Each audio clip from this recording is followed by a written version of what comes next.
Bismillahirrahmanirrahim. Assalamualaikum warahmatullahi wabarakatuh. Alhamdulillahirabbil alamin. Wa bihi nasta'in ala umurid dunya waddin. Ashhadu an la ilaha illallah wahdahu la syarikalah. Wa ashhadu anna Muhammadan abduhu wa rasuluh. Ilahi anta maksudi wa ridhaka matslubi. Atini mahabbataka wa ma'rifataka. Puji syukur kehadirat Allah Subhanahu wa Ta'ala. Pada hari ini kita masih dipertemukan Allah kembali di acara Mutiara Ramadan BCN TV. Mudah-mudahan pertemuan kita kali ini mendapat rahmat dan ridho dari Allah Subhanahu wa Ta'ala, senantiasa mendapat keberkahan bagi kita, keluarga kita, anak keturunan kita semuanya. Selawat dan salam kita hadiahkan kepada junjungan kita Nabi besar Muhammad sallallahu alaihi wasallam. Allahumma sholli ala Sayyidina Muhammad wa ala ali Sayyidina Muhammad. Semoga kita dan anak keturunan kita mendapat syafaat dari beliau kelak. Pemirsa Mutiara Ramadan BCN TV yang dirahmati Allah. Kali ini kita membahas tentang tobat dan zikir. Kita hidup di dunia ini, tidak ada satu manusia pun yang tidak pernah berbuat salah. Tidak ada satu manusia pun yang tidak berdosa. Siapapun dia orangnya, mau dia penjahat, mau dia ulama, pasti pernah melaksanakan dosa. Tidak ada satupun di antara kita yang menyatakan dirinya suci dari dosa. Suci dari perbuatan maksiat, tidak ada. Siapapun kita. Oleh karena itu, kita ini sebagai manusia yang memang tempatnya khilaf dan salah. Kita tidak disuruh untuk senantiasa membiarkan kita dalam kesalahan, membiarkan kita dalam kemaksiatan. Tapi kita diperintahkan oleh Allah Subhanahu wa Ta'ala agar segera bertobat kepada Allah. Dengan tobatun nasuha, sebenar-benar tobat, kita berusaha bagaimana caranya supaya kemaksiatan kita, perbuatan dosa kita, kesalahan dan kekhilafan kita diampuni oleh Allah Subhanahu wa Ta'ala. Pemirsa Mutiara Ramadan BCN TV yang dirahmati Allah. Maka kita diperintahkan untuk bertobat. Ada kisah seorang murid kepada Ibrahim bin Adam. Dia berkata, "Wahai guru, aku ini tidak bisa meninggalkan kemaksiatan. Karena setiap hari-hariku senantiasa bermaksiat. Aku peminum, aku pezina, bahkan aku pernah membunuh. Maka bagaimana caranya aku supaya aku tidak melakukan itu lagi?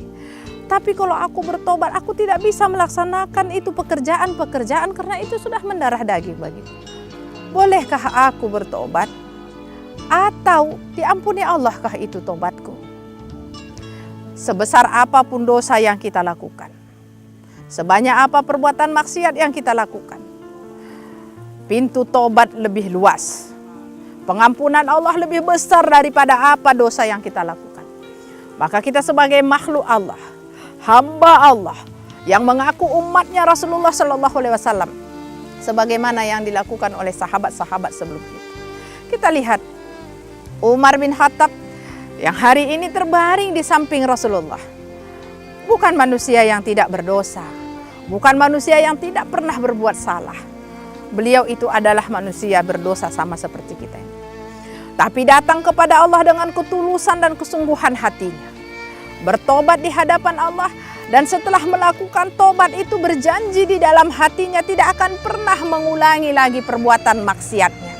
Tidak pernah mengulangi lagi perbuatan buruk yang dilakukannya. Dan berusaha mengganti perbuatan buruk yang dilakukan menjadi perbuatan baik, diiringi dengan perbuatan-perbuatan baik setelah bertobat. Apa kata Ibrahim kepada muridnya? Boleh kamu bermaksiat kepada Allah Subhanahu wa Ta'ala, tapi dengan catatan jangan pernah makan rezeki dari Allah. Ayo, kalau kita bermaksiat kepada Allah Subhanahu wa Ta'ala, kata Ibrahim bin Adam, jangan makan rezeki dari Allah. Sementara Allah berfirman dalam Al-Quran, "Wa ma min dabbatin fil ardi illa rizquha." Tidak ada satu hewan melata pun yang tidak dapat rezeki dari Allah. Tidak ada rezeki sekecil apapun dari siapapun itu, kecuali dari Allah Subhanahu wa Ta'ala. Maka rezeki yang kita dapatkan, baik itu rezeki berupa harta, rezeki berupa anak, rezeki kesehatan, itu semua dari Allah Subhanahu wa Ta'ala. Maka jangan berbuat maksiat kalau sudah mampu untuk makan rezeki yang bukan dari Allah. Maka apa kata muridnya? Ya guru, mana mungkin aku melakukan itu sementara aku tahu bahwa semuanya rezeki dari Allah Subhanahu wa Ta'ala. Yang kedua kata Ibrahim bin Adham, boleh engkau berbuat maksiat, tapi dengan catatan jangan pernah tinggal di bumi Allah. Kalau kita tidak tinggal di bumi Allah, lalu kemana kita akan pergi? Bumi ini semuanya milik Allah. Ku kolong jembatan manapun kita pergi, itu adalah bumi Allah Subhanahu wa Ta'ala. Maka pemirsa boleh berbuat maksiat, tapi jangan tinggal di bumi Allah. Mau ke bumi yang mana? Jalan satu-satunya berarti kalau di muka bumi ini, berusaha jangan berbuat maksiat, karena kita masih tinggal di bumi Allah Subhanahu wa Ta'ala. Kalau merasa bahwa kita tinggal, ditempatkan Allah di buminya Allah, kita berdomisili di buminya Allah. Kalau ada bumi selain daripada bumi Allah, silahkan bermaksiat. Tapi kalau bumi yang kita injak, bumi yang tempat kita tidur, bumi tempat kita mencari nafkah kepada kita, masih bumi Allah, jangan pernah berbuat maksiat. Kalaupun perbuatan maksiat sudah terlaksana, segeralah bertobat kepada Allah Subhanahu wa Ta'ala. Kemudian selanjutnya, silahkan engkau berbuat maksiat. Dengan catatan, kamu harus tahu bahwa kamu berbuat maksiat tidak dilihat oleh Allah Subhanahu wa Ta'ala. Tidak ada satu perbuatan pun yang tidak dipandang oleh Allah. Karena Allah adalah Ya Basir, yang maha melihat. Allah itu maha melihat terhadap apapun yang kita lakukan. Bahkan hewan melata di balik manapun Allah tahu. Allah lihat.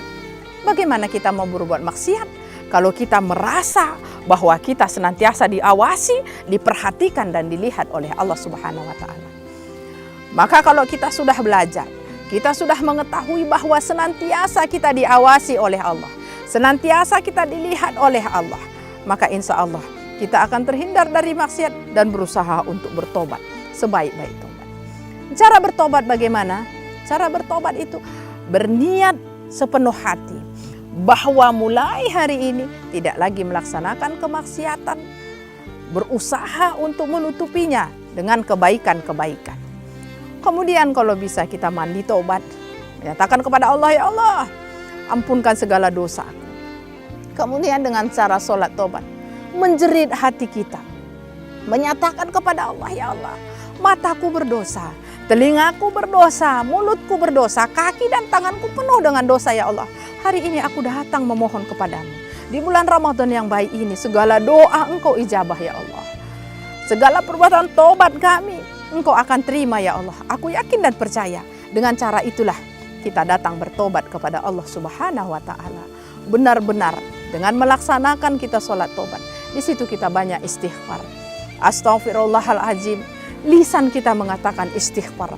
Hati kita menjerit kepada Allah untuk memohon ampun segala dosa yang pernah kita lakukan. Mulai kita balik sampai hari ini. Dosa yang kita sengaja dan tidak kita sengaja. Dosa yang kita tutup-tutupi walaupun dan dosa-dosa yang diketahui oleh orang lain. Jadi inilah cara-cara bertobat. Selain daripada bertobat, kalau kita udah benar-benar bertobat, usahakan kita senantiasa mengingat Allah Subhanahu wa Ta'ala. Supaya tobat kita itu kontinu. Hati kita itu senantiasa mengingat Allah. Maka berusaha kita semaksimal mungkin bagaimana supaya kita senantiasa mengingat Allah. Kenapa kita mesti mengingat Allah? Ala bizikrillahi tatma'innal qulub. Hanya dengan mengingat Allah, hati menjadi tenang. Tidak ada yang lain. Mengingat suami bisa galau. Mengingat anak-anak bisa suntuk. Tapi dengan mengingat Allah, kata Allah, hanya dengan mengingat Allah, ala bizikrillahi tatma'innal qulub. Satu-satunya menenteramkan hati kita, menyenangkan pikiran kita adalah mengingat Allah Subhanahu wa Ta'ala. Cara mengingat Allah ada 4 hal. Zikir bilisan, zikir dengan lisan kita, zikir qalbi, zikir di dalam hati, zikir dengan pikiran kita, kemudian zikir dengan perbuatan kita. mengingat Allah dengan lisan. Kita mengatakan la ilaha illallah. Dengan zikir itu artinya mengingat. Kita menyatakan dengan lisan kita mengingat Allah, itu zikir dengan lisan. Jangan biarkan hati kita kosong tanpa senantiasa mengingat Allah. Karena hati yang kita punya ini, hati itu benar-benar harus kita isi. Kita penuhi dengan kalimah-kalimah Allah. Kita penuhi dengan zikir di dalam kolbu kita ini. Karena kolbu kita ini kalau kita pikir-pikir, itu adalah elastis. Apa saja kita masukkan ke dalam kolbu kita ini masuk. Kita mau masukkan dunia ke dalam hati ini masuk. Kita mau masukkan mobil, masukkan rumah, masukkan anak, masukkan pekerjaan, masukkan dagangan ke dalam kolbu kita ini, seluruhnya masuk. Tapi Allah tidak rela kalau kolbu yang kita punya ini ditempati oleh yang lain selain daripada Allah Subhanahu wa Ta'ala. Maka bagaimana caranya? Senantiasalah mengingat Allah. Dari lisan kita, hati kita senantiasa berzikir. Hati kita ini kita penuhi dengan kalimah Allah. Kemanapun kita pergi, hati kita isi dengan kalimah Allah. Jangan pernah hati ini kita isi dengan keduniaan yang luar biasa. Kalau hati kita ini kita isi dengan kemaksiatan, apa itu contohnya?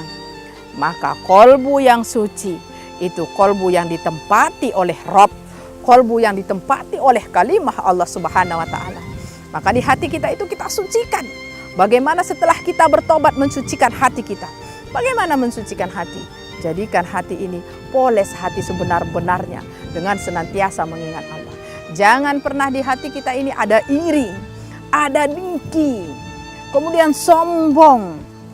Semua penyakit-penyakit hati, kalau masih ada kita masukkan ke dalam hati kita ini, ternyata hati itu bukan itu tempatnya. Maka kita tidak akan pernah tenang apabila hati ini masih mempunyai sifat riya, punya sifat sombong, punya sifat iri dan sebagainya, penyakit-penyakit hati. Itulah yang akan kita buang dari kolbu kita ini. Masukkan kalimah Allah, la ilaha illallah. Tiada Tuhan selain Engkau ya Allah. Hanya Engkau yang menjadi ingatanku. Kalau ada nyanyi mengatakan, aku mau makan ingat kamu, aku mau tidur ingat kamu. Yang harus kita ingat sebenarnya, aku mau makan ingat Allah, aku mau tidur ingat Allah, aku mau apa aja ingat Allah. Itulah yang harus kita isi, itu yang dinamakan dengan zikir kolbu. Zikir akal, kalau cerita masalah zikir akal adalah pemikiran. Setelah mata kita melihat, kita memandang alam ini, akal kita berpikir, subhanallah ya Allah, luar biasa Engkau ciptakan. Tidak ada satu ciptaanmu pun yang sia-sia. Wa ma khalaqta hadza batila. Itulah akal kita berpikir. Sungguh, kalau kita lihat diri kita aja, itu petanda kita punya zikir akal. Kita melihat diri kita ini diciptakan Allah, sosok makhluk hidup yang dinamakan dengan insan, yaitu manusia. Penciptaan manusia kalau kita renung-renungkan luar biasa baiknya. Itu yang disebutkan dengan zikir akal. Manusia itu punya akal yang harus berpikir bagaimana memikirkan tanda-tanda kebesaran Allah, bagaimana memikirkan tanda-tanda kekuasaan Allah. Di dalam diri kita ini banyak sungguh kekuasaan Allah. Banyak kali tanda-tanda kebesaran Allah di dalam diri kita ini. Coba lihat penciptaan kita. Luar biasa indahnya. Wa ma khalaqta. Kita ini diciptakan oleh Allah Subhanahu wa Ta'ala. Laqad khalaqnal insana fi ahsani taqwim. Sungguh sesempurna-sempurna ciptaan itu adalah insan yang namanya kita manusia. Kalau binatang kita lihat Allah ciptakan itu binatang, bagaimana Allah menciptakan binatang? Allah ciptakan binatang, akal dan pikirannya sama dengan syahwatnya. Inilah penciptaan kita yang luar biasa. Dari penciptaan diri kita, kita bisa pahami bahwa sungguh luar biasa Allah menciptakan kita. Ini yang dinamakan dengan zikir akal. Kemudian zikir perbuatan. Bagaimana dengan zikir perbuatan? Berbuatlah senantiasa berbuat apa yang diinginkan oleh Allah. Hindari perbuatan maksiat. Karena dengan perbuatan kita ini, apapun yang kita lakukan, itu termasuk adalah zikir. Kalau kita berbuat baik, zikir perbuatan. Bersedekah itu zikir perbuatan. Sholat zikir perbuatan. Haji zikir perbuatan. Berbuat baik kepada sesama, menolong orang lain, itu adalah zikir perbuatan. Kalau bukan karena Allah, kita tidak akan pernah bisa. Jangankan membantu orang lain, menggerakkan tangan pun kita tidak mampu. Maka senantiasalah kita merasa bahwa apa yang kita perbuat dengan ridho Allah Subhanahu wa Ta'ala. Mudah-mudahan dengan materi tobat dan zikir ini senantiasa menggugah pemikiran kita, menggugah hati kita senantiasa kembali kepada Allah Subhanahu wa Ta'ala. Anggap bahwa hidup ini tidak lama yang akan kita jalani, tapi sebaik-baik hidup adalah bermanfaat. Jadikanlah hidup kita bermanfaat. Bermanfaat kepada keluarga, bermanfaat kepada orang banyak. Mudah-mudahan ada manfaatnya bagi kita semua. Mohon maaf atas segala kekurangan. Selamat menunggu berbuka puasa. Mudah-mudahan ibadah Ramadan kita hari ini diterima oleh Allah Subhanahu wa Ta'ala. Wabillahi taufiq wal hidayah. Assalamualaikum warahmatullahi wabarakatuh.